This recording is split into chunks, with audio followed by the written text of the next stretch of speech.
It's time to accelerate. Hey friends, this is Andy. Welcome to episode 531 of Accelerate, the sales podcast of record, where I hold my in-depth conversations with today's leading experts in sales, marketing, and leadership 6 days a week. Joining me on the show for the first time today is Karl Sakas. Karl's the founder and CEO of Sakas Company, a digital agency based in Raleigh. He's also the author of a couple books, including his latest, Made to Lead. And today we're going to talk about Karl's suggestions for how to really build trust to win new customer business. If you'd like to see the show notes for today's episode, go to andypaul.com/531. We provide a time-stamped breakdown of this and all conversations on Accelerate. Make sure you check it out there. And, today's a Saturday. I brought this up last week for the first time. There's no real hurry to listen to the show today. If you're not working, you don't have to go to the gym so early as you normally do. So maybe take a second before you go any further. Go to iTunes or wherever you listen to the show and leave a review for us. We'd really appreciate it. My team would really appreciate it. They work hard to put the show on for you and love some feedback about what we could all do to make this an even better, more valuable investment of your time. So hit pause, go to iTunes, subscribe, leave your quick review, then come right back. We'll be waiting for you. And let's jump right into it here with Karl Sakas. Welcome to Accelerate. Great to be here. Hey, great to have you here. So I always lead off interviews with a standard question. It's almost like a research project for me. I'm asking everybody the same question. We've done this before and we compile it into a report that we'll publish a little bit later. So the question is, in your mind, what's the single biggest challenge facing sales reps today? For sure, the answer is going to vary by person, but I think ultimately there's a lot of competition. There's a lot of noise. How do you stand out and make sure that your services or products are getting in front of the right people? So one suggestion, how do you stand out? How do you make yourself stand out? Because I think this is absolutely the key. People follow me, read my books, know, hey, it's how you sell as much as what you sell. So how do you make yourself stand out and how you sell your product or service? Specialize as much as you can. It's not always an option, but when it comes to say you need to go to the doctor, you need some sort of a heart operation. You're not going to go to a general surgeon. You want a cardiac surgeon, you would and think, not right? just. You would think so, and assuming your insurance covers it, you want to go to the cardiac surgeon who's done that exact same procedure 500 times and hasn't killed anyone. Yeah, I think you almost quoted from a blog article I wrote a few years ago to that exact same thing. Is when you have pain, do you want to go see a generalist or a specialist? And exactly. You want to see a specialist. And it's amazing how many people sort of pushed back on that whole notion that salespeople need to be specialists. They need to be experts in their customers' business and their own products and services they sell and how the products and services they sell provide value to companies like the people you're selling to. And there's the whole notion that still sort of persists about, being general, all-around good athletes as a salesperson as opposed to a specialist. I mean, you can look at this for most services. Let's say you sell managed IT services. You're focused on large companies, trying to get your foot in the door and provide all of their IT services. If you are, say, a specialist in managed IT for manufacturing firms, your sales conversations are a lot easier. If they're like, well, tell me about another manufacturing firm that you've worked with.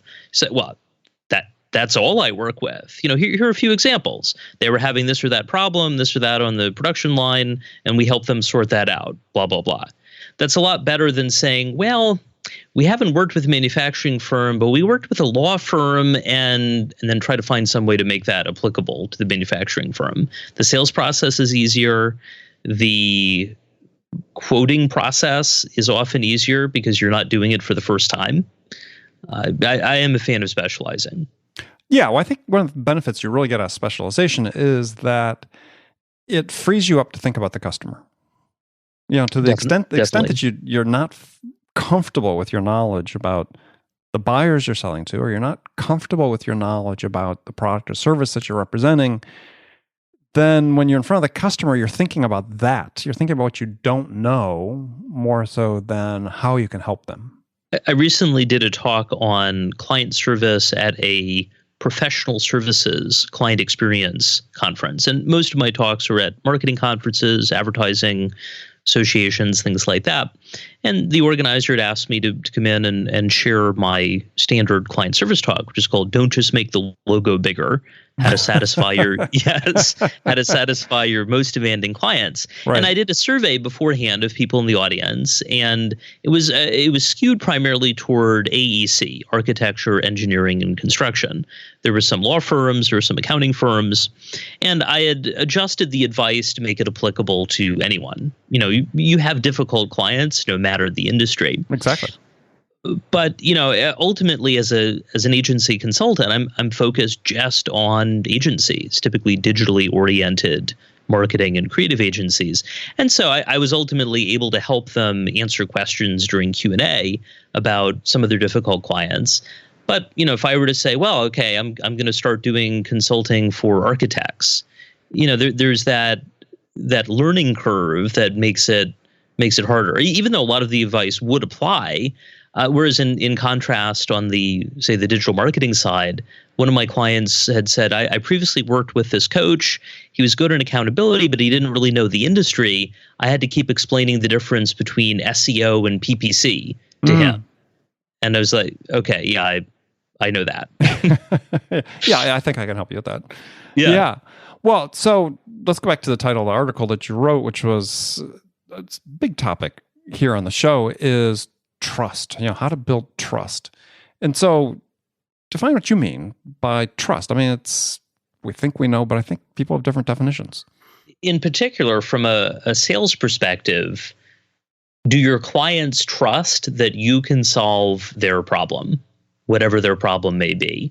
Are you the right firm to do it? Fairly straightforward. I mean, it's easier said than done.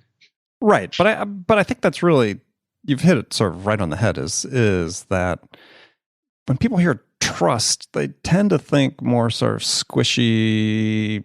We've got this personal level of trust, and while undoubtedly, that can factor in, right? Because people have an instinct, a perception of someone else that leads to that perception of trust, but ultimately, at the end of the day, it's a trust that you can perform on what you said you're going to do. There's this concept called warmth and competence. It comes from a book called The Human Brand. And competence is, can you get the job done? Warmth is, can you make your clients or customers feel special? That it's not just about the money, it's not just a transaction. And oftentimes you can get trust passed along by someone else. For instance, in high school, I needed my wisdom teeth extracted. And my dentist said, based on the details, I shouldn't do it, but here's the oral surgeon I recommend. Mm-hmm. And so referred me to the oral surgeon. I didn't really do any checking on the guy. And I will say that I did a poorly timed trust-related question right before I went under the general anesthesia. Have you done this before? It occurred to me to ask, how long have you been doing this? He seemed a little offended. He's like 20 years. And that was the last thing I remember. Oh. In retrospect, I probably should have asked that earlier, but the key thing is I trusted my dentist. He did a good job. I figured that if he recommended an oral surgeon, the oral surgeon would also do a good job, and he did. I had no complications. Well, one thing, you brought up this concept of warmth and competence, and other people have rephrased that, I guess, and I think Amy Cuddy in her book Presence talks about this with trust and competence. That people really want to know two things about somebody when they meet them is, can they trust them, and are they competent in the sense, can they do what they say they're going to do? But interestingly, that she says, even though most people think that the trust follows the competence, that actually the trust precedes the competence. And so we have this challenge is working with customers to say, yeah, we need to build a level of trust before they'll even invest their time to learn whether we're competent enough to do what we say we can. Exactly. Well, I believe Amy Cuddy worked with Susan Fisk, who's one of the co-authors of the book, The Human Brand, to dig into that a bit more. So how do you build that trust first in your mind? I mean, how do what your experience showed in terms of how you build that trust before you can even prove whether you can do the job or not? Going back to specialization, it starts by specializing. I had a sales call earlier today with the general manager for an agency in Canada. And one of the comments was, I've been following your content for a long time, and, I like what you have to say, and it seems to speak to the problems we're trying to solve. Ultimately, that sales conversation was not about if they should hire me. It was really just about the details of what that would look like. Mm-hmm. So for salespeople, though, who don't necessarily have platforms like you have, mm-hmm. and there's some debate, actually, a guest I just spoke to, interview prior to you, was we were talking about, this idea of personal branding for individual B2B salespeople and so on. But how do you, how do you sort of brand yourself so that first perception is strong enough? And maybe it's the questions you ask, but I'm just sort of curious what you find as sort of the keys. One way is to drop in references to doing previous similar work in casual conversation. For instance, I made the reference to the sales call with the client in Canada. Mm-hmm. Well, okay, now you know that I have clients outside the US. And in fact, at this point, it's clients in 27 countries. So if you want someone who has a broad range of experience, great, I have that to offer. Or you could tell about helping people through similar situations. Someone will say, I need help sorting things out with, an office move. Let's say you're doing B2B sales focused on commercial moving. Someone reaches out, instead of the first question you ask is, what's your budget? I mean, you do want to get a sense of that. You could say, I see that you were an accounting firm. I was recently helping an accounting firm move earlier this month. And one of the big challenges they had was they were still paper-based. We had this whole solution set up to make sure that they didn't lose a single file. Mm-hmm, mm-hmm. You could probably find a more succinct way to say that. But, ultimately, if, and I was just making that example up right there. But, for instance, say you're an accounting firm and you haven't computerized everything, knowing that the moving company has experience not losing extremely valuable boxes, that's a plus. Yeah, well, I think you referenced this in your article, and it's I think part of the point is you said, hey, one key thing, and I think salespeople don't do this enough, is you said share a summary of your onboarding process and your client service approach. Yes. Up front. And I think that's really a critical thing that people should think about doing more frequently. Oftentimes we hear this expression in businesses, start with the end in mind. And when you think about it, if you put yourself in the customer's shoes, I've always found one of the biggest ways to build trust is to give them an idea of what it'd be like to work with you over an extended period of time, right? What's the customer experience going to be like, not just in the buying process, but as a user, as a client. And going through, as you suggested, onboarding process, what the client service approach is, your culture around client service, maybe your customer obsession, if you will, if you have that as part of your culture, it's a great pre-sales tool. People are scared or at least uneasy. If they've hired someone to provide your service or buying your products before, maybe it didn't go smoothly. If they did before, it probably didn't, because why are they calling you instead of the previous person? Or if it's something they've never done before, they may not know what to expect. I see this a lot with my agency clients, where ultimately marketing agencies tend to be selling something fairly intangible. If you're doing a rebranding and new brand identity, the agency has an idea of what the deliverables might be. Maybe it's a logo, maybe it's a style guide, maybe it's certain other artifacts. The client doesn't know if they're going to be happy with the outcome. Well, you're able to head that off from a client service perspective by saying, we have this whole process set up so that you are 100% delighted with what we create. You get X rounds of revisions to help fine tune so it's exactly what you want. If you want to add more revisions, always welcome to do that. We can discuss that when the time comes. But based on our experience working with firms like you and all of that about their circumstances, here's what we recommend.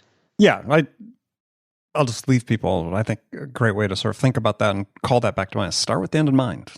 With your clients? Where do they want to be? And it's not just what's the value they're going to be receiving from your product or service at that point, but what was the process to get there? Because that oftentimes is as critical as the value they're getting out of it at the end.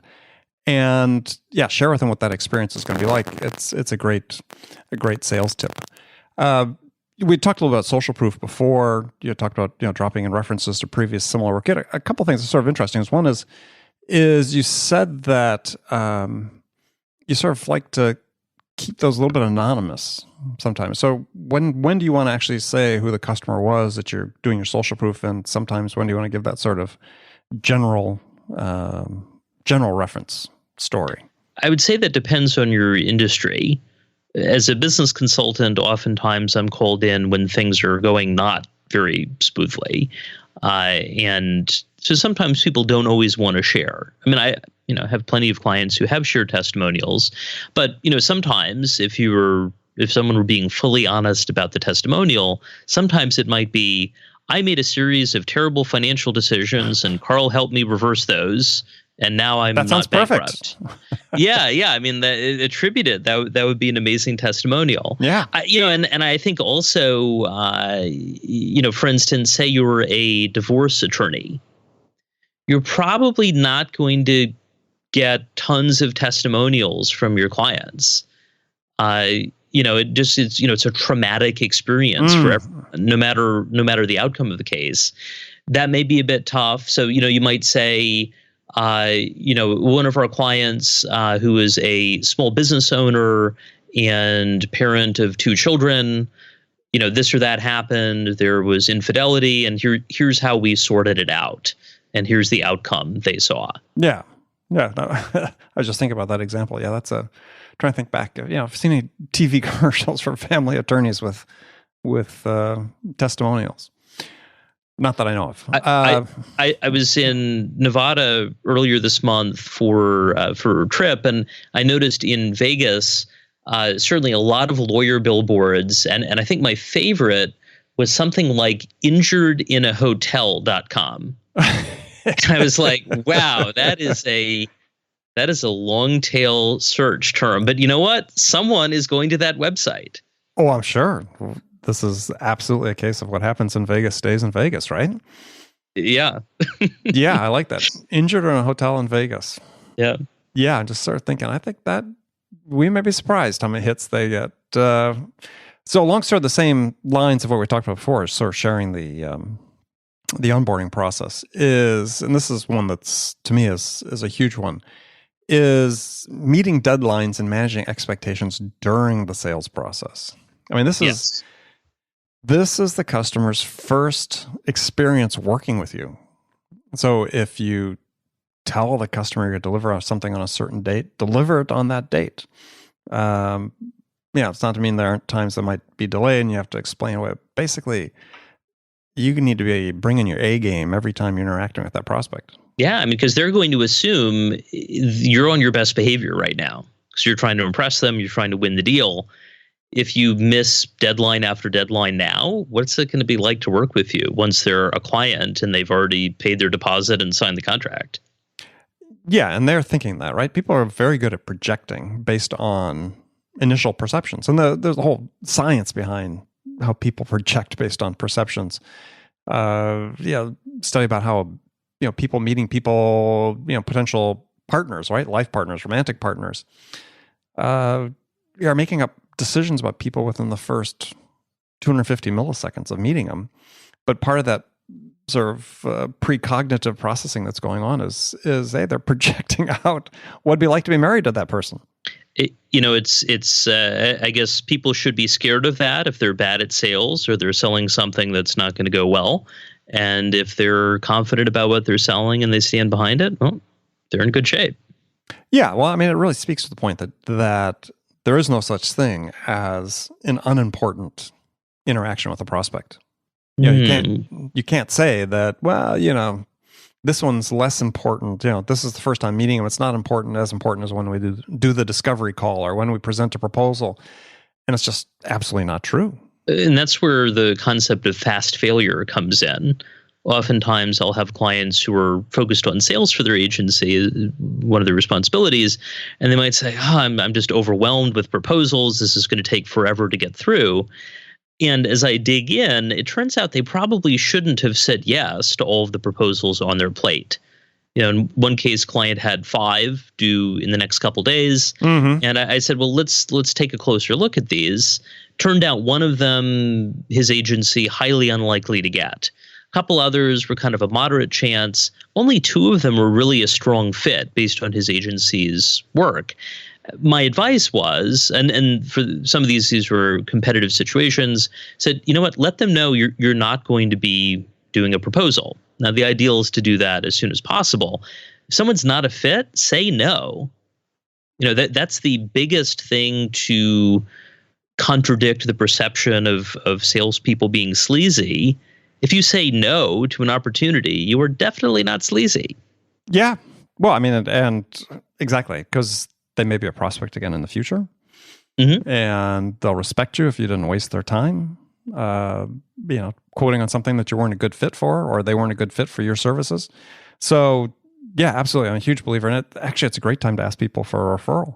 Sure. If someone is a better fit, one of the things that I'll get inquiries on are related to people who want to grow extremely fast. And say, for instance, they're getting 1 lead a month and their ideal outcome is 100 leads a month. And they want it next month. Right. My favorite example was an agency in California where their current revenue is about $1 million a year. And they wanted to double in 8 months. So go from 1 to 2 million in 8 months. And in a year and a half, they wanted to get to $5 million. So to go from $1 to $5 million in a year and a half.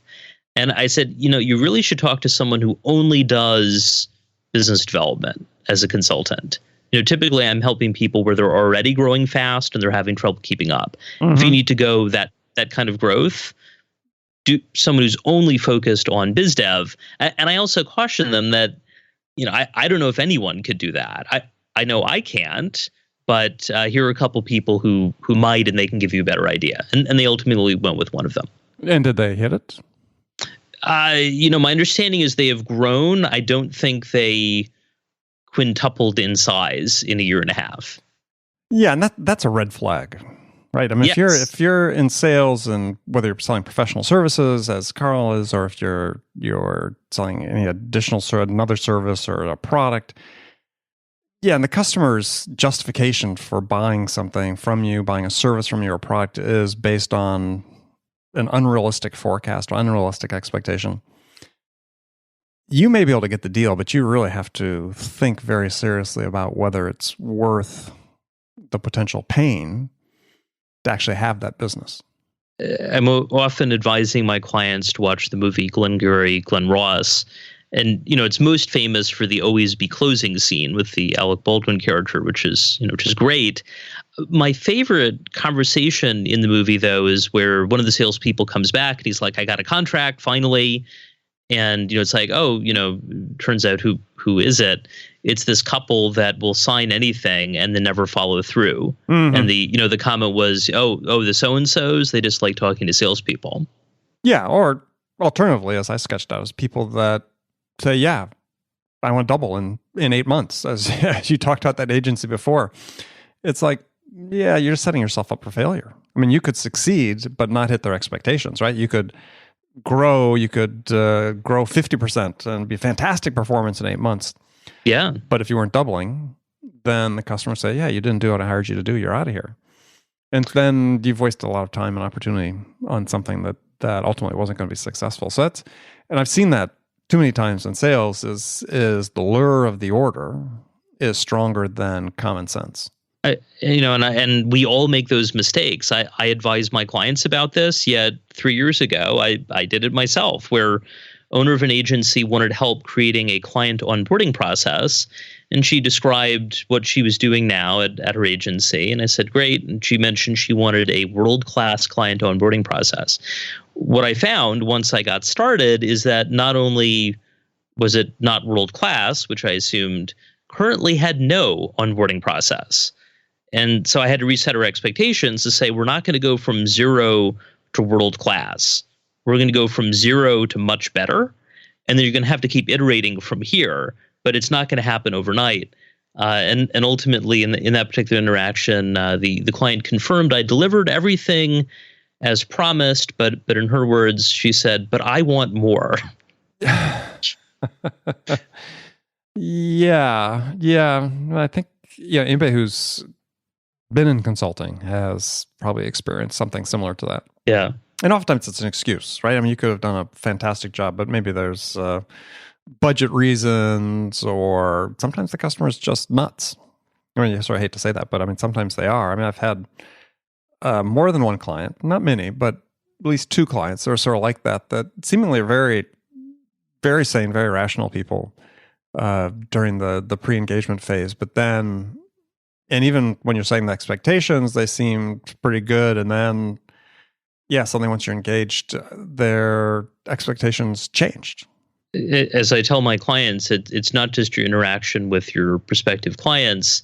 You're basically dealing with all of their unresolved childhood issues. Have fun. Yeah. Well, and that's one of the things that I advise, especially if you're in consulting or some sort of services business, actually even almost anything you're selling, is when you get the order, is the first thing to do is like within a business day is schedule a call with the customer, call back and review the order. And so what I do is, and coach people do and teach people do is you're gonna call back, you're gonna have a call, or you can meet in person, either one, depending, if you're a local business, and go through the whole process again. Hey, we just want to review, what it is you just ordered. Because first of all, if your customer has talked to multiple agencies or multiple consultants or multiple vendors before making a decision, they're going to be confused as to what they actually bought. Because what people do is they take the best features of everybody they've spoken to, and they sort of conflate those into one offering. And so in order to make sure you don't get off on a bad foot, is you need to really reset their expectations. So again, when I coach and teach and have done myself is, you have the call, you start back, okay, this is what your requirements were when we started our conversations. This is what you asked us to bid on. This is what you purchased. And this is what we're going to deliver and why and when. Excuse me, not why, and when. This is what we're going to deliver and when. And it's a very simple conversation. It sort of takes the customer back through the whole logic about why they're doing business with you again, and resets expectations in terms of what's going to be delivered when, and the fact they signed off on it. And simple conversation, and you're going to start your customer relationships on a much better footing than you would if you don't do it. It's a great idea. I mean, everyone should be doing it. And, I think the other piece related to that is who should be in the room when you review it. I was once involved in a $300,000 web development project where we worked with the client's marketing and communications team. And, they ultimately signed off and we moved forward. And we had a meeting maybe a month or so into the project, and one of their counterparts from the IT team said, "Hey, what about the such and such?" And standing in front of the room, I had to be the one to say that didn't make the final budget. But I was also thinking, great, your coworkers, didn't tell you that your thing didn't make it. So now I get to be the bad guy. Mm-hmm. Yeah. Well, or alternatively, in worst cases like that, as you'll see sometimes where it's like, oh, well then, we can't support the new web project. Right. So we need to take care of that. Yeah. So it's always better, just to sort of summarizing that, it's always better, go back through with the customer again after they've given you an order, exactly what they bought, why they bought it, and what you're going to be delivering and when, and start that relationship off on a great foot. Because there is research that's shown that, these things stick with people. And if they're dissatisfied from day one, if you've got a renewable contract or something coming up in a year, you've just reduced the odds that you're going to get a renewal. Definitely. All right. Well, Karl, it's been great talking with you. So tell folks how they can find out more about you and your agency and connect with you. Absolutely. Well, name's Karl Sakas, Sakas. You can learn more at sakasandcompany.com. That's SAKASAND, the word company.com. Or if you're on Twitter, you can also learn more at Karl Sakas, Karl with a K. I share all kinds of free advice about running a better business with a focus on marketing agencies, including a newsletter. You can get a free copy of my ebook, Don't Just Make the Logo Bigger, Taking Clients from Painful to Profitable. And if you need help with anything, feel free to reach out. It's always a free and confidential conversation to sort out if there's a fit. Excellent. All right. Again, Karl, thank you very much. Friends, thank you for spending this time with me today. Make sure you come back again tomorrow. Join us for another great episode of Accelerate. Until then, if you get a chance, go to iTunes, wherever you listen to this podcast, maybe the app on your phone. Subscribe if you haven't done so already. Leave us a review. We want to hear from you about what we can do to make this a more valuable experience for you. So thanks again for joining me. Until next time, this is Andy Paul. Good selling, everyone.